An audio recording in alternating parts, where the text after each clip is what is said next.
موجود ہیں حب اللہ. حب اللہ کراچی میں رہتی تھی اور وہاں سے انہوں نے مائیگریٹ کیا اور پہاڑوں پہ آ بسی. وہ اسامہ صاحب کہتے تھے نا کہ اگر بچنا چاہتے ہو تو پہاڑوں پہ آ جاؤ. حب اللہ نے آج سے کئی سال پہلے انہوں نے خواب دیکھے اور ان کے یہ خواب سچے ہوئے، جس میں جنگیں، وبائیں، نظام کی تبدیلی اور بہت کچھ. حب اللہ اس وقت گلگت میں ہیں اور ان کو خواب جو آتے ہیں وہ کہتے ہیں کہ یہ پورے ہوتے ہیں. انہوں نے مستقبل کا منظر نامہ کیا ہوگا، کس طرح کے حالات ہوں گے، انہوں نے یہ خواب بھی دیکھ رکھے ہیں. اور یہ پریکٹیکلی وہ ایکو سسٹم جس کی اسامہ صاحب مدینہ شریف میں پراپر ایک وہ جو ایکو سسٹم انہوں نے لانچ کر دیا ہے، حب اللہ بھی اسی کے اوپر یقین کرتی ہیں اور اسی میں انسانیت کی بقا سمجھتی ہیں.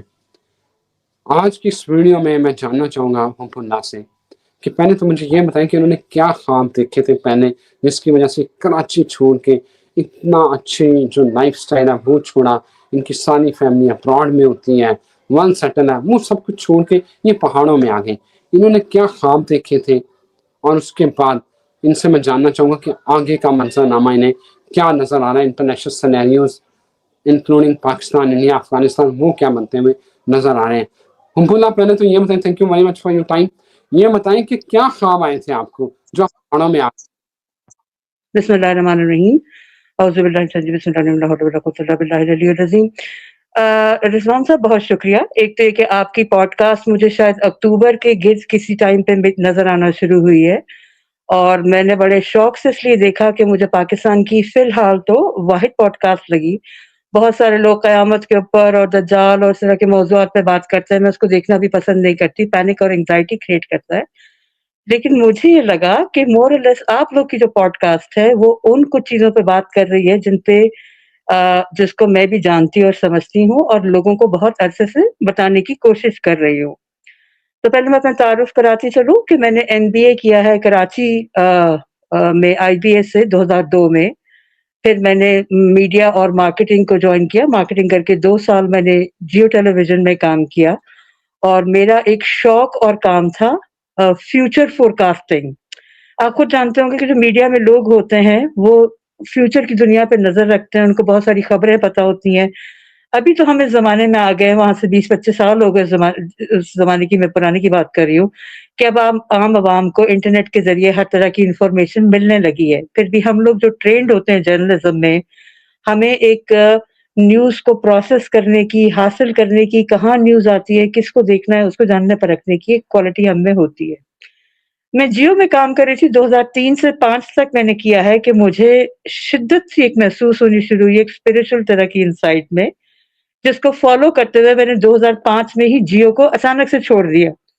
اور اس کے بعد جیو میں آپ جانتے ہیں 2005 وہ سال ہے جب اکتوبر میں پاکستان میں ایک بہت بڑا زلزلہ آیا ہے. اب میں آپ کو اپنے خوابوں کی اور کس چیز نے مجھے موٹیویٹ کر کے یہاں گلگت تک لے آئی ہے جہاں پہ میں آج تک موجود ہوں، اور ایکو سسٹم سے اس کا کیا تعلق ہے وہ آپ کو بتا دیتی ہوں. تو ایک تو ہم مسلمان ہیں، ہمارے دین میں جو ہے فطرت سے قربت کا اور ایک روحانی قسم کے آپ کو پتہ ہے بہت سارے زاویے بتائے گئے ہیں. تو ایک انسان مسلمانوں کے، پاکستانیوں کے اندر ایک انٹرنل ہمارا ایک ڈائلاگ تو آپ کو معلوم ہے کہ ہمیشہ رہتا ہے. اور ایک جیسے ہم ماڈرن لوگ ہیں جو پڑھے لکھے ہیں، ہم میں سے اکثر خاص طور پر میں برگر قسم کے آپ سمجھ لیں انگلش اسپیکنگ سسٹم سے ہوں، کیمبرج سسٹم کی پڑھی ہوئی ہوں. تو اس زمانے میں آپ کو آپ ہو سکتا ہے آپ مجھ سے چھوٹے ہو، میں تقریباً 40s میں ہوں. تو اس زمانے میں یہ تھا کہ جب 9/11 کا واقعہ بھی ہوا تھا، تو جو پہلا دہائی گزری ہے 9/11 کے بعد، تو بہت سارے مسلمان یہ سوچ رہے تھے کہ ہم کون ہیں، ہمارا دین کیا ہے، ہمارا دین ہم سے کیا چاہتا ہے، کیا ہماری زندگی مطابقت رکھتی ہے اس چیز سے کہ نہیں. تو ایک انٹرنل آپ کے اندر ایک ڈائلاگ چل رہا ہوتا ہے. اسی میں بہت سارے ہم میں سے کچھ لوگوں نے کوئی درس کی طرف گیا ہے، کسی نے قرآن پاک پڑھنا شروع کیا ہے، کسی نے روحانی رستوں پہ گیا ہے. ٹھیک ہے، تو اس طرح میری ایک روحانی کھوج تقریباً 2004 کے قریب شروع ہوئی، جس میں نے پہلی دفعہ ایک آفیشیلی کتاب لی، دا وے آف دا صوفی. اب 2004 میں جو لوگ تھوڑے شعور کی ایج میں ہوں گے یا جو ابھی چھوٹے ہیں لیکن ہسٹری جا کے پڑھتے ہیں، 2004 کے آخر میں ایک شدید سونامی آئی ہے، اور میں سچ مچ کی پانی والی سونامی کی بات کر رہی ہوں، جس میں 2.5 لوگ